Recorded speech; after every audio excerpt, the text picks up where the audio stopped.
Jaya Radha Madhava Kunja Bihari.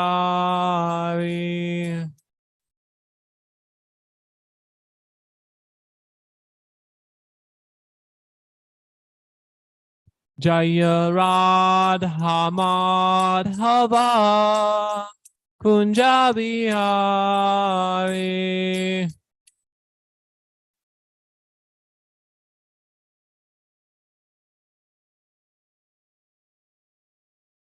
Gopi Janavallabha Girivaratari.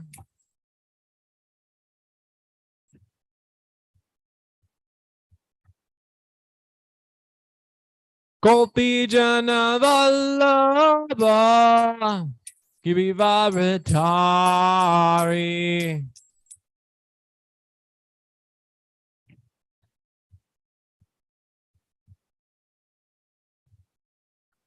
Yashoda Nandana Prasajana Ranjana.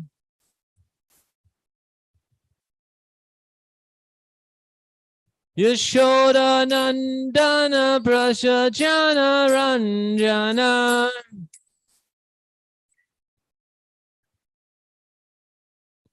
Yashoda Nandana Prasajana Ranjana.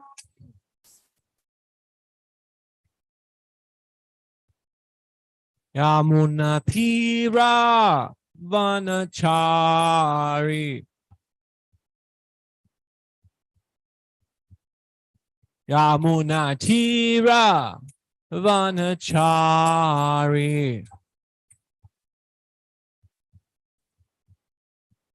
Jaya Radha Madhava Kunja Bihari.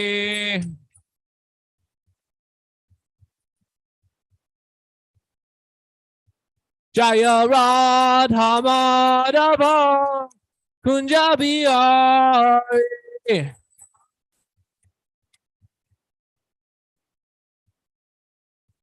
Jaya Radha Madhava Kunja Bihari.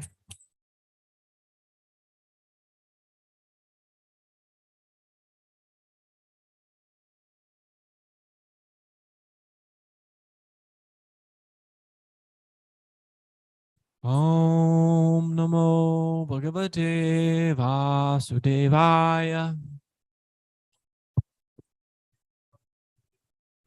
Om Namo Bhagavate Vasudevaya. Om Namo Bhagavate Vasudevaya. Om Namo Bhagavate Vasudevaya.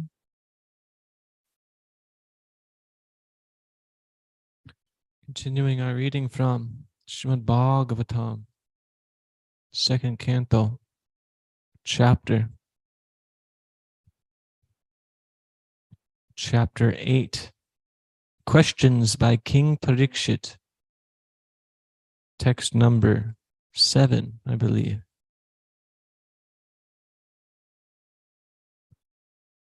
Yadadhatu mato brahman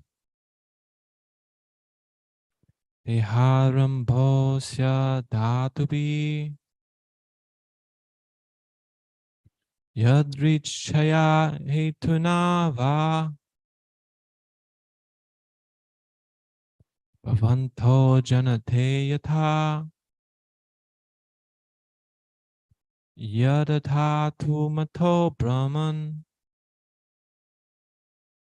Deharambhosya dhatubi Yadrichaya hetunava Bhavanto janate yatha Yadadhatu mato brahman Deharambhosya dhatubi Yadrichaya hetunava Bhavanto janate yatha. Yadatumato Brahman Deharambos Yadatubihi Arichaya Hetunava Vanto Janateyata Yadadatu mato praman.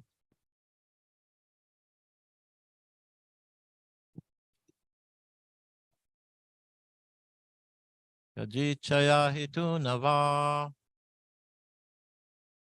Bhavanto janate yata. Yad adhatu mato brahman deharambho syadatu bihi yadrichaya hetunava bhavando janate yatha. Yadadhatu mato brahman. Yadadhatu mato brahman. Deharambho siddhatu bihi. Deharambho siddhatu bihi. Yadrichaya hitunava. Yadrichaya hetunava. Bhavanto janate yata. Yadadhatu mato brahman. Deharambho. Anybody else?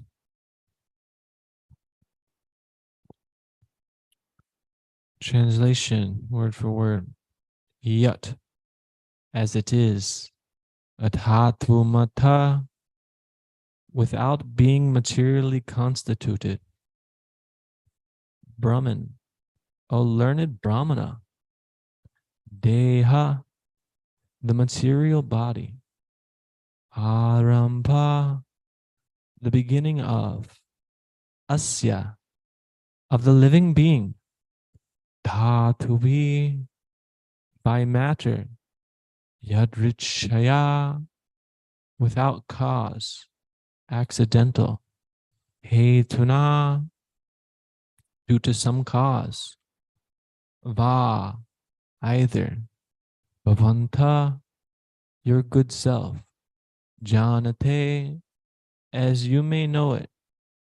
Yatha, so you inform me. Translation and purport by His Divine Grace A.C. Bhaktivedanta Swami Prabhupada, Srila Prabhupada Ki Jai.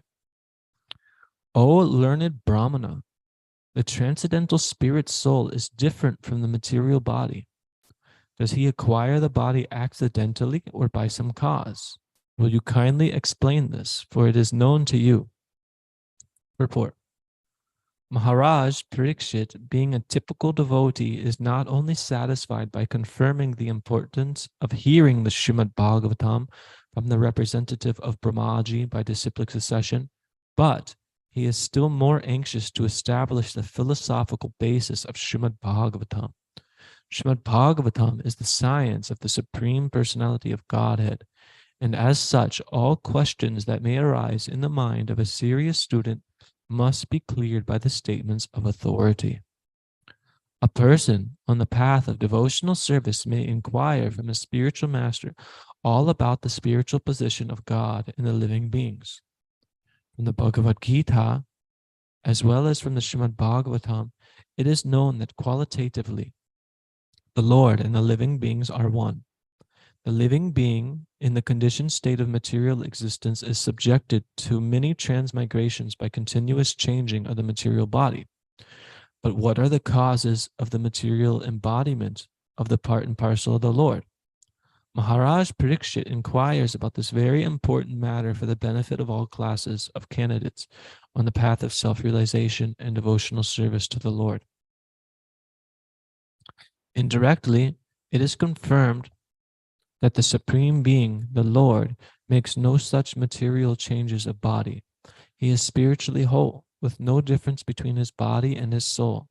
Unlike the conditioned soul, the liberated living beings who associate with the Lord in person are also exactly like the Lord. Only the conditioned souls awaiting liberation are subjected to change of bodies. How was the process first begun? In the process of devotional service, the first step is to take shelter of the spiritual master and then inquire from the spiritual master about the process. This inquiry is essential for immunity to all kinds of offenses on the path of devotional service. Even if one is fixed in devotional service like Maharaj Parikshit, he must still inquire from the realized spiritual master all about this. In other words, the spiritual master must also be well versed and learned so that he may be able to answer all these inquiries from the devotees. As one who is not well versed in the authorized scriptures and not able to answer all such relevant inquiries should not pose as a spiritual master for the matter of material gain. It is illegal to become a spiritual master if one is unable to deliver the disciple. Translation. O learned Brahmana, the transcendental spirit soul is different from the material body. Does he acquire the body accidentally or by some cause? Will you kindly explain this, for it is known to you? Maharaj, would you like to make a comment on this for us, please?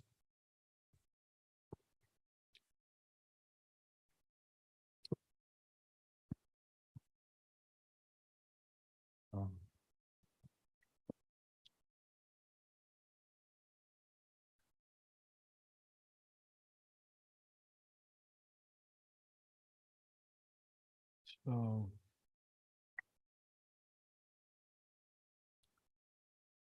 the living entity and the Supreme Personality of Godhead are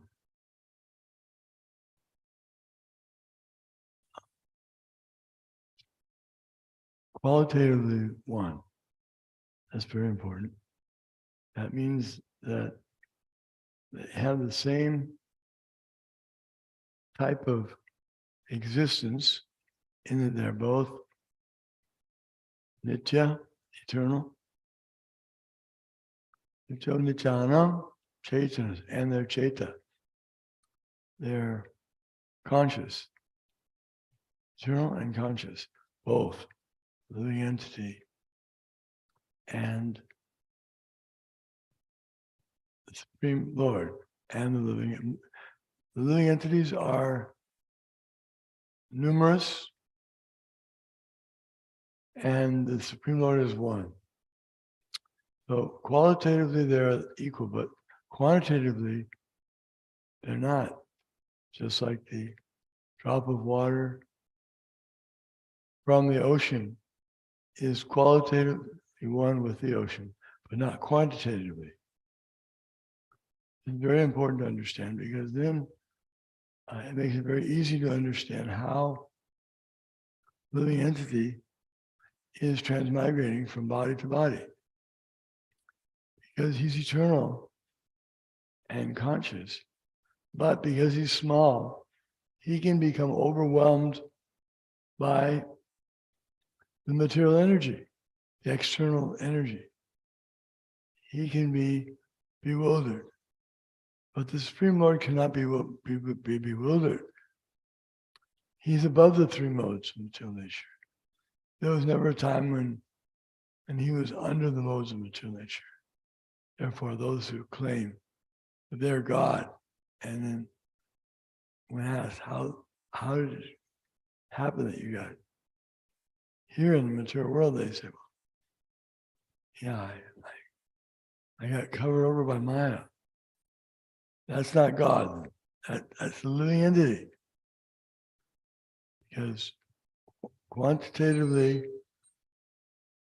the drop of water from the ocean can be easily dried up, but the ocean completely, very difficult to dry up, impossible. It's the same thing with Krishna or the Lord. And this explains everything. Why the living entities here in the material world, how he gets back to the spiritual world, how he connects to the Lord, how he's related to material energy, how he can get free from the material energy. It's one verse. is so complete. Srimad Bhagavatam is answering all the questions that a sincere person would ask. Therefore, it's important that everyone read Srimad Bhagavatam. Then the whole world can be free from illusion and turn his life around instead of being completely bewildered, just like an animal, not having any idea what the goal of life is. Ask anyone, what's the purpose of life? They don't know. They don't know that the purpose of life is to reestablish themselves in the proper situation as servant of Krishna. Thank you.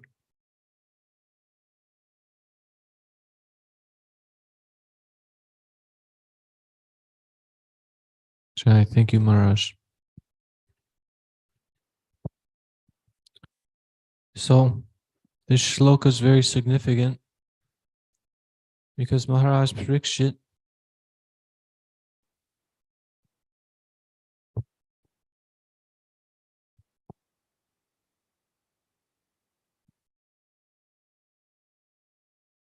this microphone does not work so well.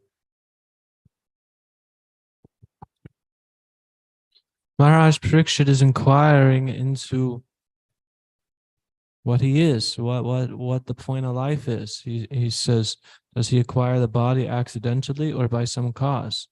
Will you kindly explain this where it is known to you? So Prabhupada highlights how, one must approach the spiritual master in such a mood.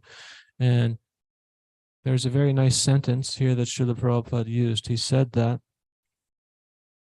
he used the word immunity.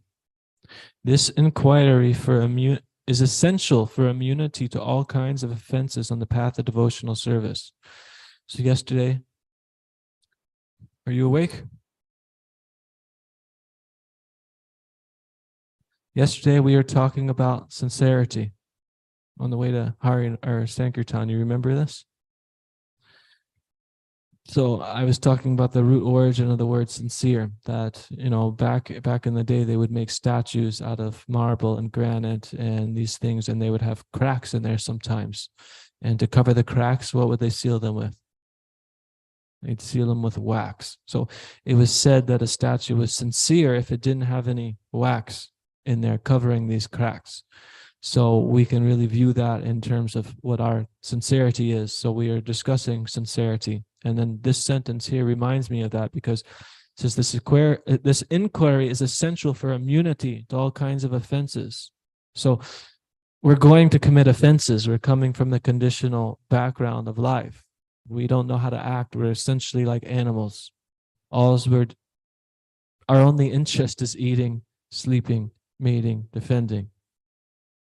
And once we do that, then there's extra time to waste. So, in our modern society, there's so many different pastimes, sports, movies, music, Hollywood, all these things. It's distractions for something to get us to absorb our mind in. So as we take to devotional service, it's surely that we will commit offenses.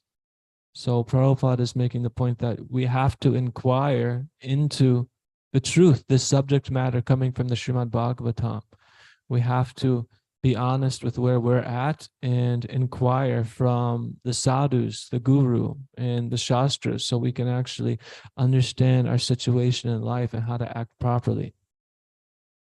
Krishna, he can tolerate our offenses as long as we're sincere and striving in the right regard to make advancement in spiritual life. But if we're making offenses and we're not striving to make some advancement or inquiring or open to changing, sooner or later, Krishna will withdraw his mercy. It said that here we worship Sri Sri Gauranatai. Gauranatai does not take offenses. Who doesn't take offenses? Gauranatai. This is very good for who? For us, yes. But does that mean that if we know what should be done and what should not be done, and if we continue to do what should not be done, do they not take offense? No.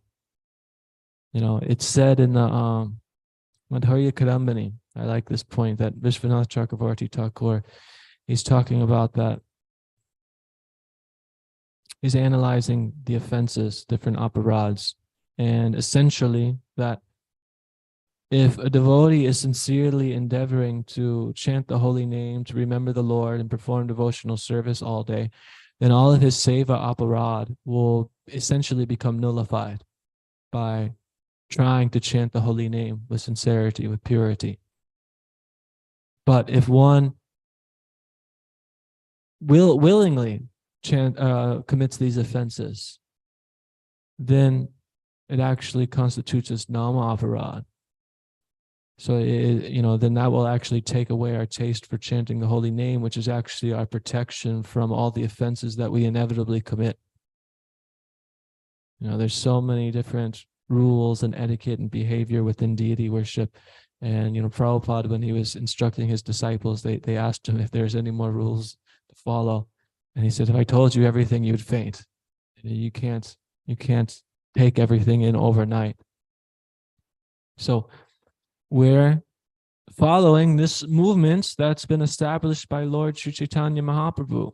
And his movement is a preaching movement. He's given us this Sankirtan to chant the holy names of the Lord congregationally, to glorify the Lord congregationally, and most importantly, one could say, go out and give that to others, the people in need who are ignorant of this question that Maharaj Parikshit is posing. Everybody thinks they know who they are. They have a strong concept of identity. This is the false ego. I remember a few classes back, I was mentioning how the nature of the false ego, the stronger that it is, the less you know that it's there. But the weaker the false ego, the smaller it is, the more you're aware of it. So as we become purified more and more through devotional service, the more we should become aware increasingly of how much our false ego dictates our lives. And the example is given that if I'm wearing a white cloth and I get a little speck of dirt on there, sometimes I'm in the kitchen cooking with beets, you have to be very careful. You cut it or you splash something the wrong way, then instantly your cloth gets stained. So if you have a white cloth and you get a little bit of a drop of beet on there, immediately it stands out like anything. Here's a red drop, a red splash on this white cloth. So this is how it should be with our consciousness. We should be so pure in our consciousness that we're able to be aware of any drop of this material contamination, which is all stemming from this false ego. But because we're covered over by ignorance, we're accepting identity as ourself, a whole persona, a whole mood that comes with thoughts and feelings and emotions and traumas and things that have affected us and inflicted us. I'm just thinking about like trauma, something terrible could happen to us when we're younger or even now. And it could happen just in a flash of an eye, just a moment. But we can't let go and we hold on to it for years and years and years, and it shapes our whole outlook of life, of who we think we are, how we interact with the world. We hold grudges, resentment, pain. We're afraid to trust people. All this is due to the false ego. And we can look at examples in the Srimad Bhagavatam. I'm thinking of Jadabharat. Who was it? Oh, King Rishabhadev. They renounce the world and they're just wandering and just being fully absorbed in Krishna consciousness, ready to go back to the spiritual world, just have done nothing to do with this material world. And people were ridiculing them, chastising them, passing urine and stool on them, just all these terrible things. So similarly, just like the things that happen to us that we hold on to, that, you know, we feel pain and we feel problems and misery, and then we hold this thing deep down that affects us, and we're afraid to let go because this is who we think we are, or we're afraid that we'll be hurt again. What do they care? They know I'm not the body, I'm not this mind, I'm not this, you know, these emotions, these feelings. They have nothing to do with it. They're completely aloof from it. They're situated in their spiritual constitution, which is Satchidananda. They are aware that they're eternal, that they have nothing to do with this body. They're fully conscious and cognizant, and they're full of bliss because they're connected to Krishna spiritually. So similarly, we should come up to that platform of inquiring submissively and intently how we can overcome this false ego. Seeing that I'm not my body, that I'm not my senses. You know, we say this all the time, but it's a very, very, very subtle, very profound thing, this false ego. It ensnares us and entraps us and keeps us in the material world, where then when we're in the material world, we try to flail around and move around trying to find some kind of satisfaction, and then we're just stuck into these gunas. You know, it's like a spider spins a web and he's sitting there just waiting for a fly to come by, and the fly comes by and he lands on the web, and, you know, he tries to struggle and he gets more and more entangled. Similarly, Maya, she's just doing her service as a guard for Krishna, to only allow the sincere devotees to actually approach Krishna.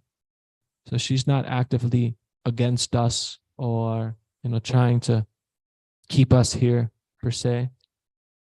But there's this web spun, and we're trying to enjoy within that web, and we become more and more entangled. You know, Prabhupada very beautifully says this on this recording of the purport of the Maha Mantra. You know, everybody's here trying to enjoy the world, but as we try to enjoy and become free from the miseries, we actually become more and more ensnared. So it's a trap in that way. And if we inquire into the Bhagavatam and to those who've understood this transcendental knowledge, then we can see that also.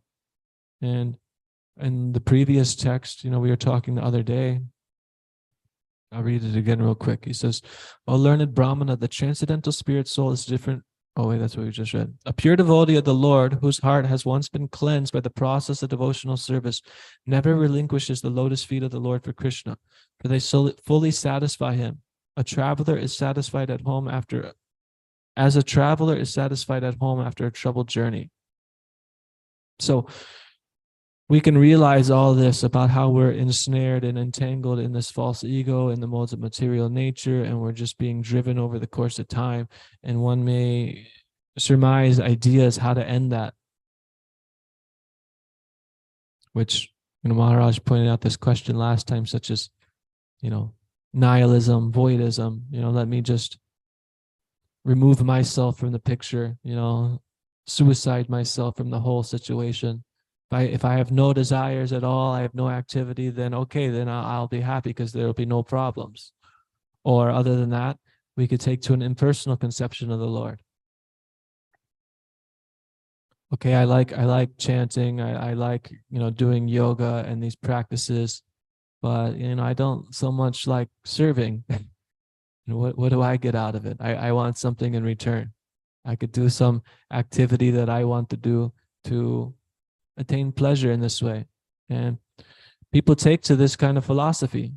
You know, they believe in God, but if you question them about that, their real belief is that God's there. We're all part of God, and God just wants us to enjoy, so I could do whatever I want to do. So people are influenced by this Mayavad philosophy, but they don't even follow any kind of shastra, any kind of system or structure. So it's just completely speculation. And people hide behind this as a shelter so they can hold on to the idea that life is meant for enjoyment. Life isn't meant for enjoyment, but it's not meant for our enjoyment. It's meant for Krishna's enjoyment.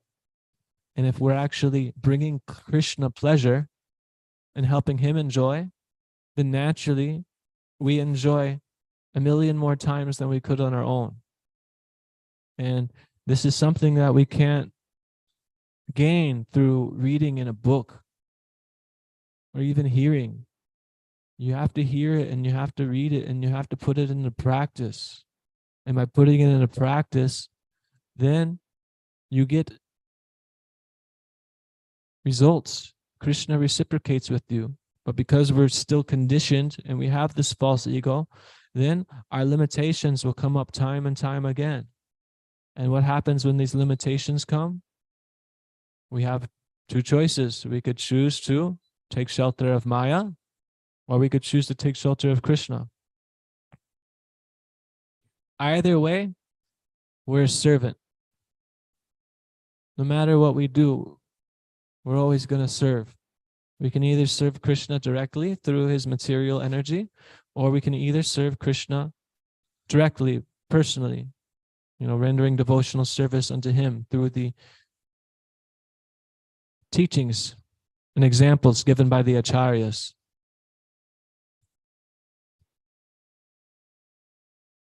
And this is what Krishna speaks about in the Bhagavad Gita, elucidating on how the mind and the senses are constantly pulling us away. Even a man of discrimination, a very learned spiritualist, his roaming senses can very easily carry away the mind. So what to speak of us who don't have so much controlled mind and senses? So if you really understand the scripture, the shastra, what's being presented, this is the ultimate question.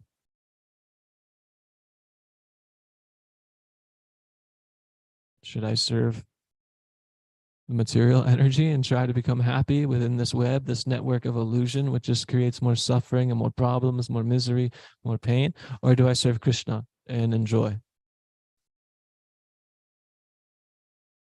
So it's a very easy one to answer, but because we're contaminated with this material consciousness, we could hear and think about this and it sounds really good, amazing. I'm nobody, but we could hear from somebody who's a lot more realized and fixed up on this path of devotional service, and they have this nectar, this bliss emanating from them, and you're like, yeah, this makes so much sense. I just want to surrender, I want to follow, Hari Bol, Hari Bol.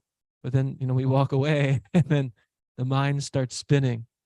Our consciousness starts dwelling on these things because very, very deep down, we're afraid to let go of control.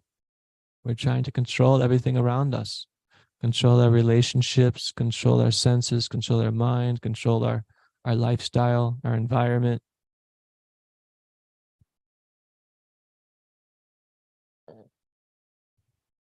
But ultimately, we have to just give up control and depend on Krishna. This is what will make us happy. So we might not be there yet. So it's all about practice. This is what sadhana bhakti is all about, practice. We practice the rules, the regulations, the etiquette, behavior. So this can help purify our consciousness, to refine our consciousness, so we can become more to the sattvic platform. And as we become more conditioned to sattva gun and good behavior, and that's related to Krishna, to the transcendental nature of reality, it will be much easier to cultivate this knowledge, this way of living, which ultimately is blissful. Krishna is ready to give us all the nectar, all the bliss we can handle, but we can't handle it. So another thing that this shloka made me think of is in the second chapter of the Bhagavatam, which is, one could say the beginning of the Bhagavatam, where the sages are inquiring from Suta Goswami, and Suta Goswami begins replying. And one particular text that shloka that he says, Kamasya nendriya pritir lapo jiveta yavata tattva jivasya jivasya tattva jigasya nartoyas jeha karma bhi. Says that this should be the only point of life to inquire into jivasya tattva jigyasa. The purpose of the jiva should be to inquire into the tattva, the understanding of life. Nartayasya karma bihi. There should be no other means of work, no other goal to your work. So all your activities should be directed wholeheartedly towards understanding, to questioning, to trying to figure out, okay, what's my position in reality? What's the proper way to act? You know, we should really wrap our minds around this philosophy. It's not that we hear Srimad Bhagavatam class and we walk out the temple and then, you know, that's it. You know, I did my duty for the day. You know, Nityam Bhagavata Sevaya. You know, in this second chapter, Sutta Goswami so very perfectly describes this process where I'm just kind of taking bits and pieces from, you know, you inquire into the truth, you understand that truth, you know, you apply it to according to your realization. How do you get more realization? How do you stay steady? You serve those who are steady in that service. By regular service to those who are steady in this, and by regular hearing and studying the Shastra, you become fixed. You become fixed up in this sattvic state, Shuddha Sattva. Beyond that, in the transcendental platform, when you're fixed in the transcendental platform, the effects of the mind, of Rajagun and Tamagun, these negative, ill-breeded effects that dwell in us all day that cause so much distress. You know, we may have some days that are good, where it seems like, oh, life's pretty good, there's not much problems. But some days we're hit by depression. Some days we're hit by anxiety. Some days we're hit by, you know, doubts or insecurities that, you know, I don't have a good relationship, or I don't have friends, you know, I'm lonely. You know, all this is just due to material consciousness. So when one comes to that transcendental platform, immediately he becomes enlivened. It's the word evam prasana manaso. His mind becomes enlivened. So this is what is here. We just have to follow in Maharaj Parikshit's footsteps and, you know, inquire into these matters. It's not that, okay, you know, I've been to the temple, I've been here a year, 2 years, 3 years, 30 years, and I know it all, let me stop inquiring. No, we can always uncover new facets, learn more, read more. I mean, the acharyas, they've laid out everything for us. We should really study and commit ourselves to hearing what they have to say. And if we can't hear what they have to say, then we should hear from somebody who's read what they've said so they can make it more easily accessible. And then this will make spiritual life much, much more relishable. You know, last thing I'll say is, we need a balance in our life. We need a balance between service. We need a balance between chanting. We need a balance between hearing and, you know, studying, hearing the scripture. If we just do service all the time and we're not performing sadhana and regularly hearing and chanting, you know, trying to chant free of offenses, just from doing all this service, we'll eventually get fried out and we'll think, why am I doing this? I don't want to do this. I'm not getting anything from this. This is not pleasurable. This is not fun. Krishna consciousness it's not great. So we need to have a balance between that. We need to have a balance. We need to, we can't just hear and read and chant and not do any service at all. If we just get absorbed in hearing and chanting and, you know, we're not doing any service, it's very easy to become puffed up, prideful, think that I'm great, you know, I'm doing all this chanting, I'm reading all the time, I'm studying, I'm doing direct devotional service, and these devotees are running around doing these things. Now, the service is great to help keep us humble, you know, because this is what we're trying to develop, a submissive attitude of a, you know, servant. In the spiritual world, you know, Krishna's friends, his family, they're not reading the scriptures. You know, they're just rendering service and completely blissful, having Krishna in the center of their life.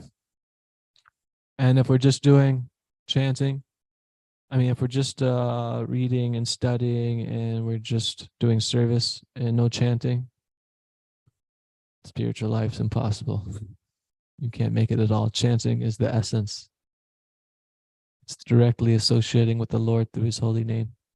So, thank you everybody for hearing Srimad Bhagavatam. Does anybody have any questions or points or anything they'd like to mention?